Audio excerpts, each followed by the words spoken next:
Well, hey guys, and I hope you're well, and welcome to another Tuesday night teaching. And like I always say, you guys, this is part of our sort of weekly lineup. We tend to have the Monday prayer, the Tuesday teaching, which this is, the Wednesday worship, and the Thursday sermon. And of course, in our Birnie Family YouTube, we've got our motorbike vlogs, tours, DIY videos, all that sort of stuff. And of course, we're still building the Birnie Family Fun channel. That's my kids, David and Emily, so we've got a lot going on just now, I have to say, And even at this point, while I'm recording these videos, I'm still on surgery recovery. It's long term, it's just one of those things. And, but this is really good. This has been great for me. There's no question about it. But these Tuesday nights will turn a lot more into the real doctrine of the word. It's my little saddle, my little wheelhouse when it comes to the, breaking verses down and sort of all that stuff. But I just really felt like this year, I really wanted to hit a lot of the real common thoughts you'd have as a Christian, And, we're using the model of the children of Israel as that map of salvation that you can follow from the Old Testament. And of course, Egypt sort of represents our own lives.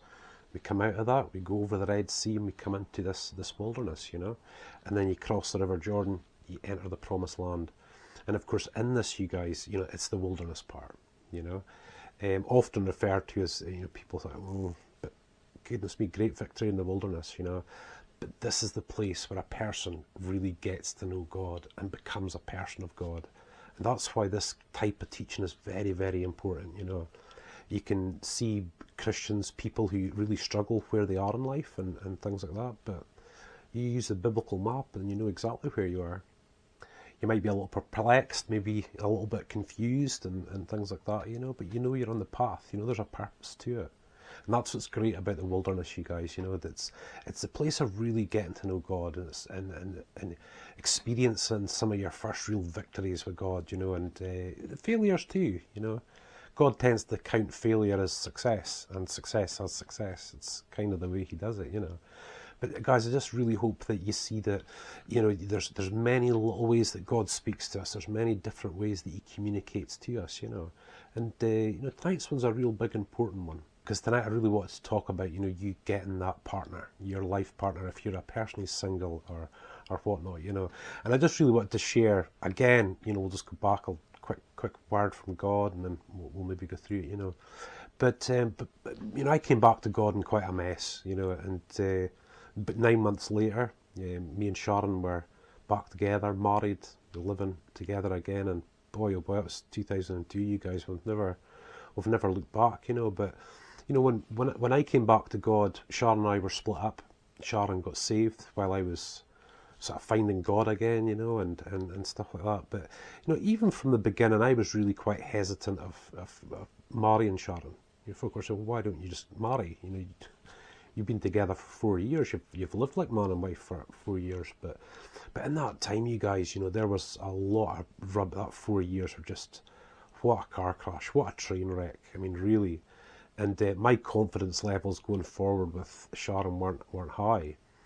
But I knew I loved her. I knew she loved me. It was really something. I just couldn't quite break through that point, And there came a sort of point, we went to a Christian conference, and I really felt I just had to leave. I had to get out of there and go, and go off and pray and be by myself. I was really agitated. And this tends to be one of the ways in which God sort of catches your attention. You feel agitated, And I was agitated, and I remember praying and saying, Lord, I know you've called me, that you call me to the ministry. Do you want me to just stay single? Do you want me just to be single? What do you want me to do? But little did I know that God was really at work here, And when I decided to go back, I kind of said to the Lord, well, let's just see what happens then. And I remember getting this picture, this image, and God does this quite a lot, you guys. Images and dreams, this like an image, and it always sort of speaks to you. It really speaks to you. And I had this flashing image in my head of me sitting at a kitchen table, with a bowl of soup in front of me, and a spoon right next to it. Now, it's not as if I heard God's voice as such. It's just this sentence that comes along, and it just so peacefully sort of enters your mind. And I remember just God saying to me that I'm not going to spoon feed you. You're going to have to pick up the spoon and take a taste yourself. And what he meant by that was that the only way you're going to know if it's right or if it's wrong or if it's what you really want is to go forward and actually just do it. You know? Go forward. And that was it, you guys. I remember going back to Sharon. I remember going back to her, and we just had this kind of real moment, you know, where we said, right, we can get married. You know, we can really go for this now. You know, despite what's happened in the past. And I think for Sharon, for me as well, it took a little bit of trust in the Lord. You know, because a lot of the bad memories were still quite fresh, but the new memories with God were very fresh, and we knew we were just to trust Him. And guys, that was 2002. We just haven't looked back since. So that little image from God, you guys, just turned it all around for me, you know, and it just shows you, it really does, you know, just this simplest of things God can do. And hopefully you've seen in the previous videos, you know, God speaks through dreams, through others, through your pastor, your Christian friends round about you, your spouse or whatever, you know. This is how He does things, you know. And hopefully I'll just be able to share lots more as the weeks go on about these various things that God does to really let us know what's happening. But I think with this particular one, you guys, it really takes me on quite nicely to that marriage thing, you know, for the people who are single, you know. Because again, in some respects, I was actually in that position when I came back to God. I was single. Sharon and I had broken up. That was it as far as we were concerned, you know. And just seeing how God really brought us together and moved us forward was really quite something. And then, of course, over the years, you've got your friends, your younger friends who are single, you know, and you're giving them advice and praying with them, and you know, really taking it forward, then pastoring and helping people in these you know, circumstances where they really want that partner, you guys, you know. And there's absolutely nothing wrong with that, you guys, you know. Right back in the garden, you know, it wasn't good for man to be alone. You know, God made that companion Eve, you know, and that's been the model sort of ever since, is having that helper for each other, you know. And it's something really quite special. And you know, sometimes, you know, people come to God, and this is maybe one of their first, you know, that's their first sort of priority. They want to find this. I've come to God, I can find this partner now. I can do this and I can do that. And guys, that's absolutely great. You know, too right. You are right. God can make those things happen. You know, in the extreme cases, like Paul the Apostle, you know, he stayed single. You know, Peter, for example, no, he was married, he had kids. You know, it's each to their own. But it tends to be people who remain celibate are quite, you know, unique in that respect. You know, but for the majority, you know, that's what God wants. But you know, when it comes to dating, and you guys will know that I've been through the dating circles and whatnot. You know, these days it's a lot easier in many respects because of like sort of online dating, which I'm a huge fan of, I have to say. And you know, it's so great to sort of see that and have that. But even in this, you guys, about finding the right person, finding that right partner, finding that person that you could spend the rest of your life with. I mean, guys, this is a huge decision, one that's going to dramatically affect who you are on the course of your life. It's a hugely important decision.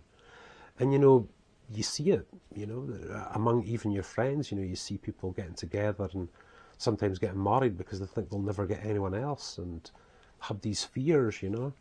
And as a Christian, you know, God doesn't want that. God doesn't want us making a decision because we're fearful or we think we're not going to get anyone else, or, you know, God's not going to have that person for me. Nonsense. He has that person for you. He does have that person for you. But I think from the little testimony that I shared there, and from what we're talking about tonight, guys, I think it's probably the best way that I can point this one in, is to say that, guys, before God will really move forward with something like that, He'll want to make sure that you and the relationship that you have with Him is nice and solid first. That's what He always does, you know. And it took that sort of situation with Sharon and that 6 months coming up to the wedding and stuff to really see that, because Sharon really found a tremendous intimacy with God while we were apart. You know, we were still engaged and moving forward, but we were living apart. And you know, she was alone with God. I was alone with God. And this is how He did it. This is why he sort of ordered things the way that He did. And it was to make sure that my relationship with Him was cemented, and that Sharon's was cemented as well. And you know, when we're both as individuals like that, then when we're ready to come together as a couple. If you are someone who's single and it's dating and whatnot, this is exactly the same thing. You know, it could well be that it's not just you that God wants to cement that relationship firm with first. But what about that partner He has picked out for you? And that does happen, you guys. That is the way that God does things, if we trust Him in that. And guys, you know, when you've got that real sense, that real, I've got my own relationship with God, I can stand on my own 2 feet, you know, just myself, never mind anyone else. I can do that. That's when you can really go forward into a relationship with great confidence. And jumping ahead, you guys, you know, it was something we learned in the early months of being married and living together as a proper family now, was that, you know, there's things that we really needed to learn from that, you know, and we could both see that our relationships with God were really quite strong as individuals. But it was then God really began to teach us about really putting Him first in our marriage all the time. And even more so than that was realizing that Sharon couldn't give me the level of love that I really needed, and I couldn't really give her it either. You know, we could in our own little way and stuff. Instead, because we were set forward by God, that meant that Sharon was getting the love that she needed from God. I was getting my love that I needed from God. And that was the thing that really satisfied us. And what you find with a lot of relationships, you guys, is that sometimes we look at our partner and we think, you know, I need to have this out from my partner. I need to have that from my partner. And what happens is you end up sucking the life out of each other. Your partner is never going to give you what you need compared to God. God is always going to be that one that satisfies 100%. Sharon and I have got a great marriage. We've got a great relationship, and just about every aspect. You know, we're getting on down the road now, but we both still realise God is our central figure in our lives. And we found over the years that any time that we've kind of tried to alter that, you know, not intentionally, we've ended up sucking the life out of each other, you guys. You know, it just doesn't work. And this was why God wanted that relationship cemented first, you know. And it's the same in the single life just now. So if you're watching this just now and you are single and you have that real desire to have a partner, absolutely, it's brilliant, you know, absolutely brilliant. But guys, please take my advice. Again, you know, in time to come with these videos, we'll be delving into the scriptures and all this sort of stuff, you know. But take my advice, get that relationship really cemented with God first. You know, really listen to Him, really look to Him, really get that, you know. And what you'll find then is when you go forward with that partner, when you go on those dates, you move forward in that relationship, you won't be trying to get something out of this person that you're just never going to get. You're secure in God. You've got that cement with God. You've got that foundation. And you can really walk forward healthily in that. So yeah, guys, you know, way back, of course, when me and Sharon were getting married and stuff, there wasn't really that big in online dating.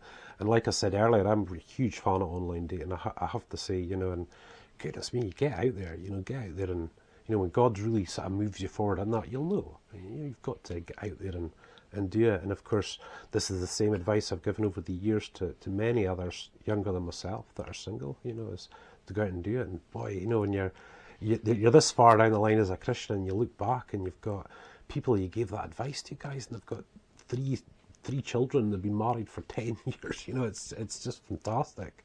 So, you know, I just hope that this kind of advice, you know, really speaks to, you know, whoever's sort of watching this at the moment, you know. And as always, you guys, you know, I've always really held on to those things. Even way back then, I've really held on to those things that, you know, you keep that as your marriage model, you guys, you know, God first, God central. And everything sort of works around about that, you know. You know, and that time of, you know, dating and stuff, it should be exciting. It shouldn't be like sweaty palms and shaking and just, you know, not being able to eat. You know, it should be something you really enjoy, that you really explore. You're doing it for the right reasons. You're not fearful I better hang on to this one or, you know, I'll lose them. And, you know, they'll see that and we'll back off. You know, there's all these sort of different things. But when you've got it with God, you can head forth in it, you guys. You can really go forward in it and be excited. And just meet people and start feeling things out and, you know, who's who and, you know, what's going to happen. You know, and look forward to God actually making that happen, you know. Not sitting there wondering, man, is it ever going to happen? I'll just keep praying. Get out there. Follow God. Just get out there and just do it. And of course, you know, being a Christian pastor, you know, you're a huge fan of marriage. You know, I certainly am. And guys, you know, it's less important these days by the looks of things in society and whatnot, but not in the eyes of God. You know, marriage is tremendous, and you know, even all these years down the line, you guys, it gets better and better. You have your tough times, you know, they become fewer and far between as you get a little bit older. Obviously, challenges to face, things to sort out. You know, there's all that stuff that goes along with it. But you know, welcome to a proper relationship. You know, so guys, I really hope this brief teaching tonight, you know, really speaks to you about dating, about being single, about God's mind, you know, and that's the real important part, you guys, is just being very sure and recognizing that is the mind of God. That's what he wants first. That's what he did with the children of Israel before they went forward into their promised land. You know, they had to depend on him first. They had to be with him first. And then all the other things that come along with that, family, marriage, you know, conquering their land, it's going to be right. So if you're one who's maybe given their life to the Lord really early, you know, you're really early in that, I should say, and you're really moving forward in that, guys, just get that foundation with him first. And then watch God do what he's going to do when it comes to your relationship life, you guys. So listen, for now, guys, God bless you. Like I said, we've got quite a selection of videos during the week spread across our 4 YouTube channels. And if you're seeing this for the first time, you can go onto our homepage of our website at www.thetribulationsoldier.com, and there you'll see a little sitemap video just to show you the whole sort of platform, you know. But, you know, like I said, you guys, before, you know, these teaching nights will become very much more doctrinary for you guys that like your Bible study. But I'd really like to hit all these sort of subjects for now, you know, dating, marriage and jobs and stuff like that, you know. So just really hope you enjoy.